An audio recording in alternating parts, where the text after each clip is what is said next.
Assalamualaikum warahmatullahi wabarakatuh. Perkenalkan, nama saya Hilman Akbar dengan nomor NIM 061940112180 dari kelas 4 PJJD.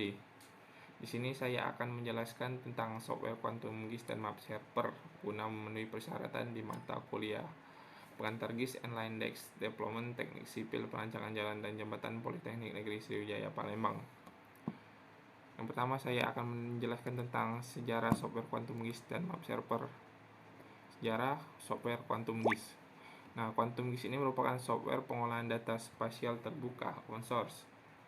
QuantumGIS ini bermula secara resmi pada bulan Mei 2002. Ide ini dipersiapkan pada bulan Februari 2002, yaitu ketika Gary Sherman mulai mencari GIS Viewer untuk Linux yang cepat serta mendukung berbagai tipe penyimpanan data. Rilis pertama QuantumGIS ini diluncurkan pada 19 Juli 2002. Rilis pertama ini hanya mendukung layar port GIS. Nah, ada banyak perkembangan versi QuantumGIS ya. Versi terbarunya yaitu versi 3.18 Zurich yang dirilis pada 23 Februari 2021. Selanjutnya tentang sejarah MapServer. Sebelum mencapai status seperti sekarang ini, MapServer berevolusi melalui berbagai tahapan. Nah, berikut ini merupakan tahun penting sejarah MapServer. Pada tahun 1994, Server Map Viewer dibuat. Aplikasi ini merupakan aplikasi web pertama yang menampilkan data spasial secara interaktif. Kode program aplikasi ini sendiri bersifat tertutup, tetapi keberadaannya memunculkan ide baru untuk mengembangkan MapServer selanjutnya. Kemudian tahun 1995, BWCAW Interaktif dibuat. Aplikasi ini digunakan untuk sistem pengambilan keputusan berbasis SIG dengan komponen pemetaan di web. Kemudian tahun 1996, proyek Fortnet dilaksanakan. Proyek ini dilaksanakan oleh Universitas Minnesota dan Minnesota DNR atas dana dari NASA. Kemudian tahun 1997, MapServer versi 1.0 itu dirilis.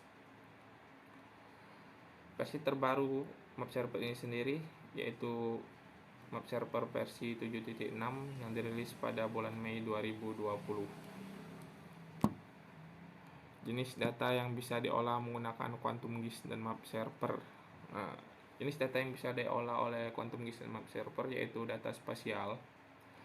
Nah, apa itu data spasial? Data spasial ini merupakan data yang mempunyai koordinat dan data yang berorientasi secara geografis.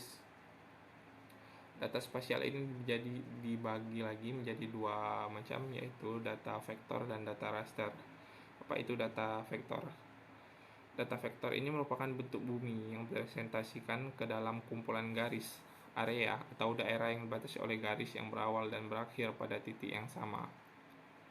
Nah, apa itu data raster? Data raster atau yang biasa kita sebut dengan cell grid adalah data yang dihasilkan dari sistem penginderaan jauh. Pada data raster, objek geografis dipresentasikan sebagai struktur cell grid yang disebut dengan pixel atau feature element. Pada data raster, resolusi atau definisi visual tergantung pada ukuran pikselnya. Dengan kata lain, resolusi piksel menggambarkan ukuran sebenarnya di permukaan bumi yang diwakili oleh setiap piksel pada citra satelit. Data raster ini sangat baik untuk mempresentasikan batas-batas berupa secara gradual seperti jenis tanah, kelembapan tanah, vegetasi, suhu tanah, dan sebagainya. Selanjutnya tentang produk keluaran software. Nah, produk keluaran software QuantumGIS ini seperti QuantumGIS Python, QuantumGIS Cloud, QuantumGIS Server, dan lain-lain. Sedangkan produk keluaran dari MapServer ini yaitu MapServer Gison. Apa itu Gison? Gison ini adalah sebuah format pengkodean berbagai struktur data geografis yang berbasis format JSON atau JavaScript Object Notation. Gison ini mendukung beberapa tipe geometri seperti point, line string, polygon, dan tipe-tipe geometri multi lainnya. Selanjutnya tentang pengaplikasian menggunakan software Quantum GIS dan Map Server. Di sini saya menampilkan beberapa contoh gambar pengaplikasian penggunaan Quantum GIS dan Map Server berupa pengaplikasian berupa peta. Sini ada beberapa gambar. Nah, Quantum GIS dan Map Server ini dapat digunakan oleh siapa saja tanpa harus melanggar aturan atau dalam bahasa lainnya membajak software tersebut. Untuk menggunakan software ini kalian cukup mendownload dan install. Nah, selanjutnya pembuatan peta tematik menggunakan Quantum GIS.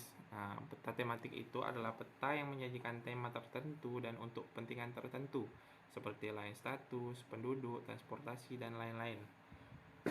Yang harus disiapkan dalam pembuatan peta tematik ini, yang pertama software Quantum GIS, yang kedua peta dalam bentuk SHP, dan yang ketiga itu data yang ditampilkan atau data yang bisa diperlihatkan di gambar.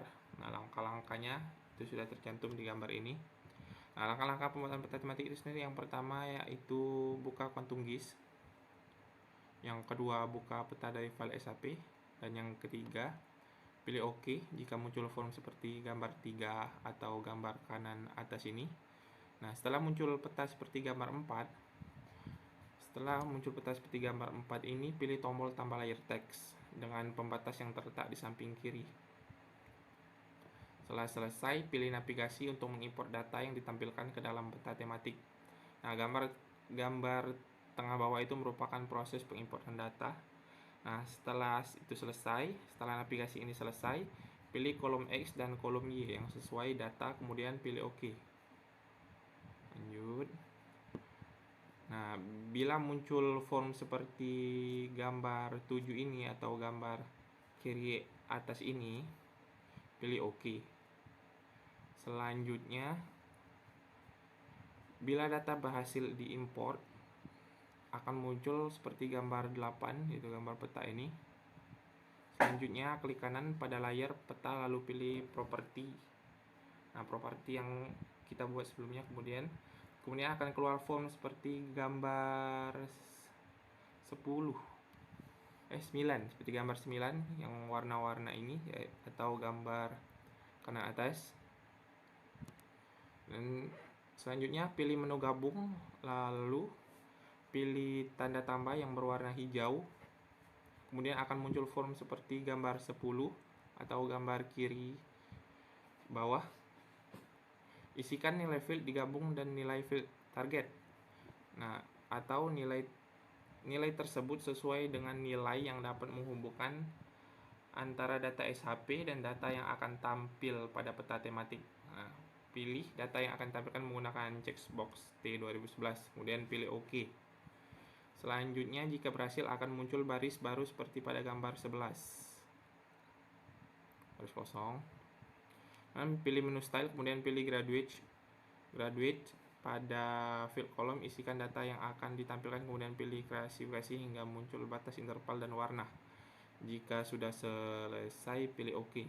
Kemudian jika berhasil akan tampil peta tematik seperti ini. Ini merupakan hasil peta tematik. Mungkin itu saja yang dapat saya sampaikan. Lebih kurangnya saya mohon maaf. Pada Allah saya mohon ampun. Wabillahi taufiq wal hidayah. Wassalamualaikum warahmatullahi wabarakatuh.